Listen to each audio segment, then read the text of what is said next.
Bonjour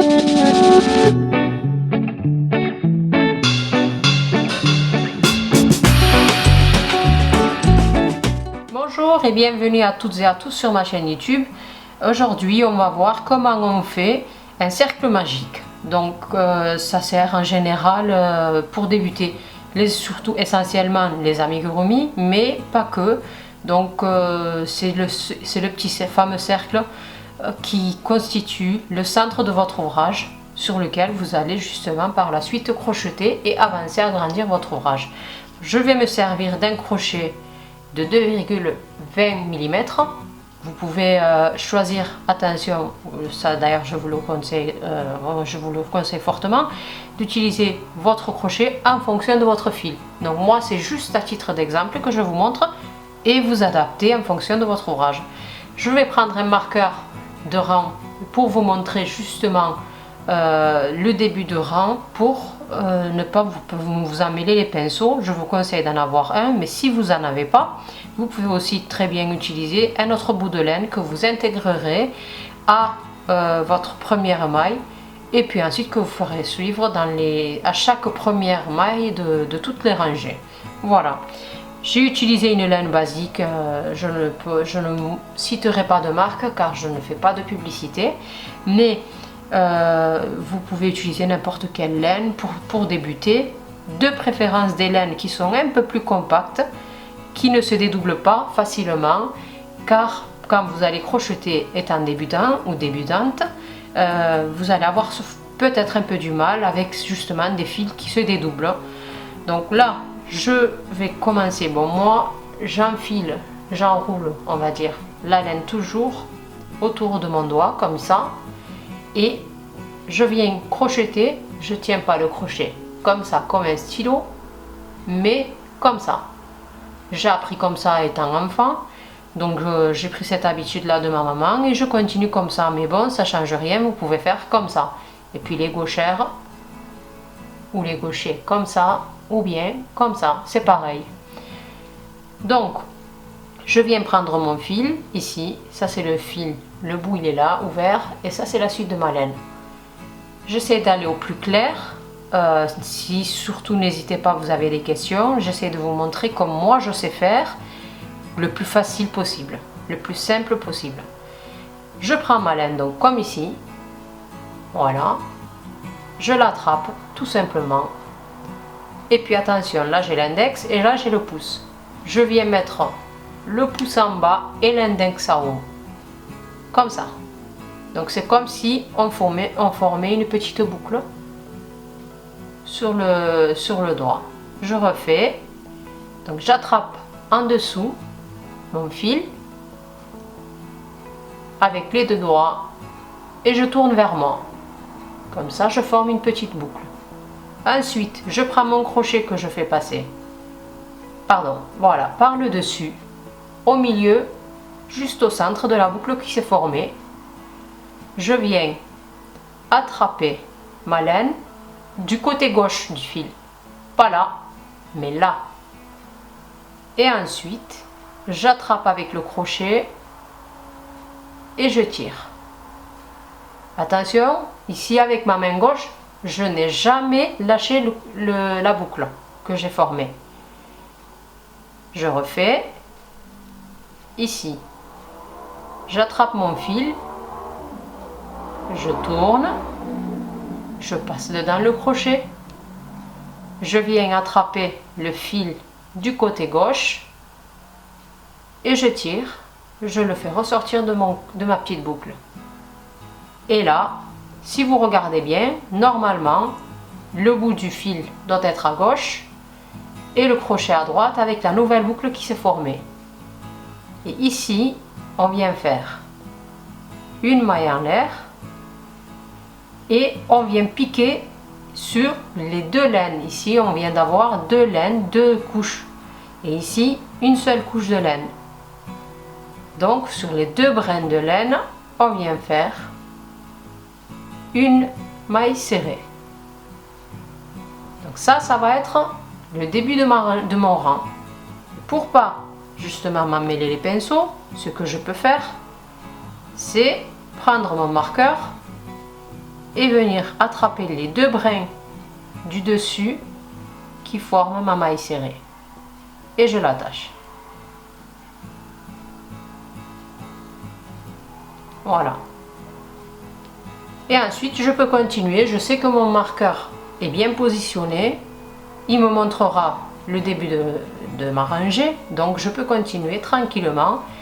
Et maintenant, votre cercle magique ne se défera pas, a priori, car vous avez déjà fait une maille serrée dedans. Une fois que le début est fait et que cette maille serrée est déjà faite, le cercle magique devient plus ou moins sécurisé. Donc maintenant je peux continuer, toujours sur les 2 brins, une maille serrée. Ça c'est un exemple que je donne, j'ai pas de patron en tête, c'est juste pour vous montrer.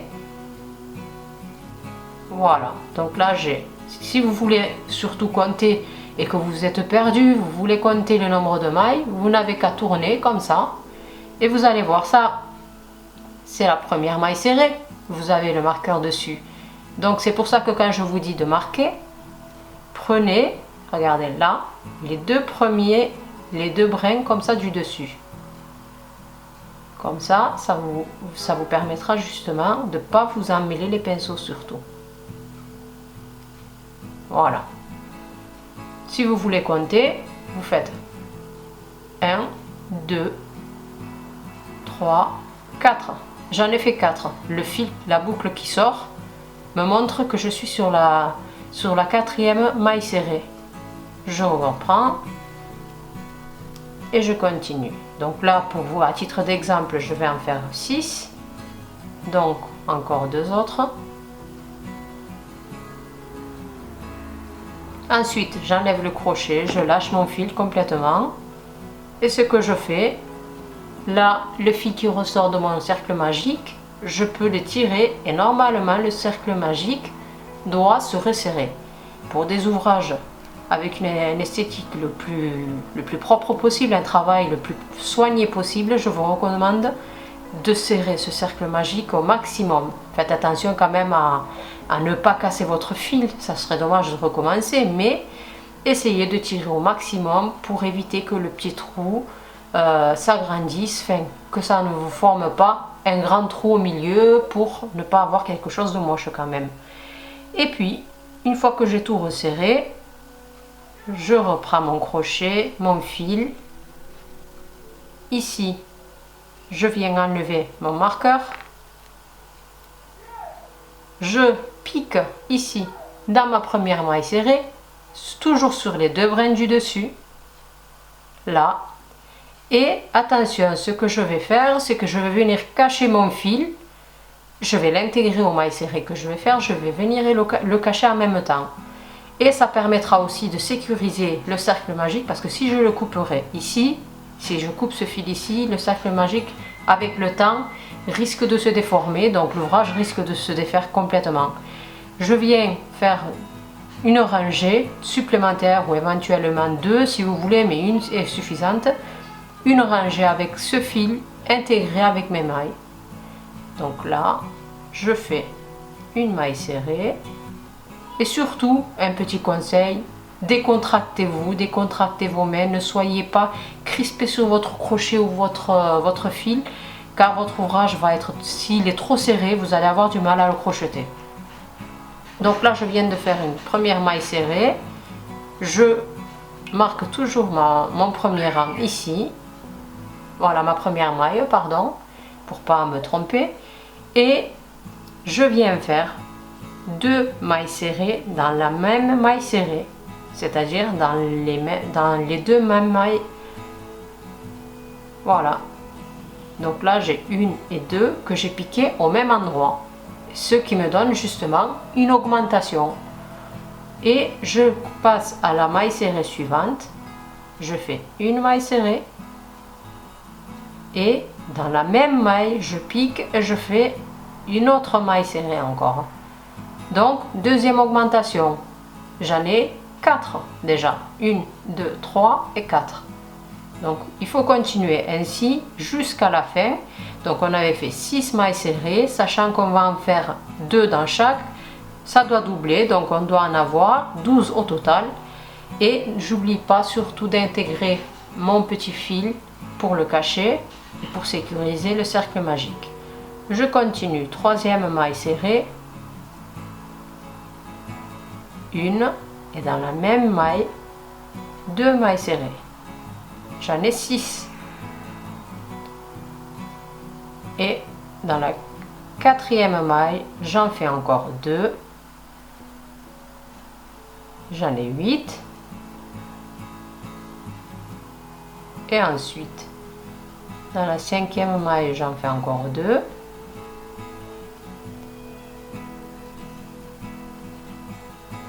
J'en ai 10. Et dans la dernière, regardez là, de toute façon, on le voit pour remarquer, pour repérer, pardon, la dernière maille serrée. Vous allez voir que là, c'est la première maille serrée qu'on a fait de la rangée qui est en cours. Et il vous reste que les 2 petits brins de la dernière maille serrée du rang précédent. J'en fais encore 2. Voilà.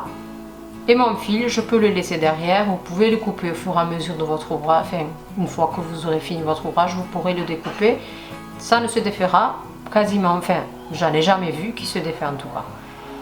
Ici, je passe à ma troisième rangée.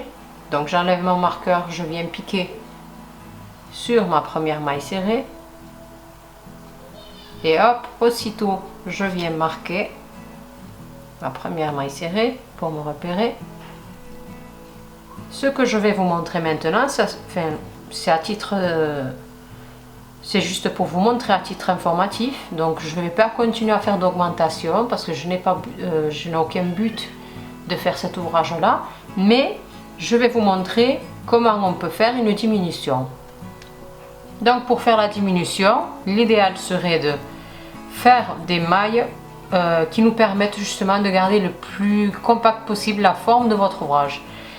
Si vous faites une diminution comme ici, c'est-à-dire que vous prenez les 2 brins qui se trouvent devant, dessus plutôt, et la maille serrée suivante, toujours avec les 2 brins du dessus, et vous tirez.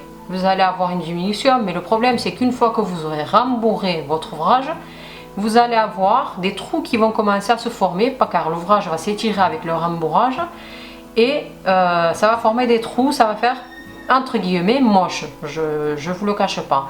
Donc pour éviter au maximum d'avoir cette apparence là, déjà ce qu'il faudrait faire, c'est surtout utiliser un crochet adapté à votre fil. Ça c'est une chose. Si vous voyez que faites un petit échantillon, si vous voyez que vous avez des trous qui se forment sur votre ouvrage, essayez de prendre un crochet plus petit, un tout petit peu. Si vous avez du 3, eh bien prenez du 2. Donc ça permettra de l'avoir un peu plus compact déjà dans un premier temps. Mais pour éviter quand même ça au maximum en faisant des diminutions, donc il faudrait venir piquer juste le brin avant de la maille serrée, ici. Faire ça et ça. Là, c'est-à-dire que je prends juste les 2 brins des 2 mailles serrées. Et ensuite, je viens tirer pour avoir une diminution. Donc ça, c'est une manière de faire une diminution. Mais vous pouvez aussi faire ça directement piquer, sans reprendre de jeter. Piquer les 2 brins, tirer et tirer. Donc c'est une diminution aussi. Ça ne change pas grand chose. Vous faites comme ça vous va. Donc voilà.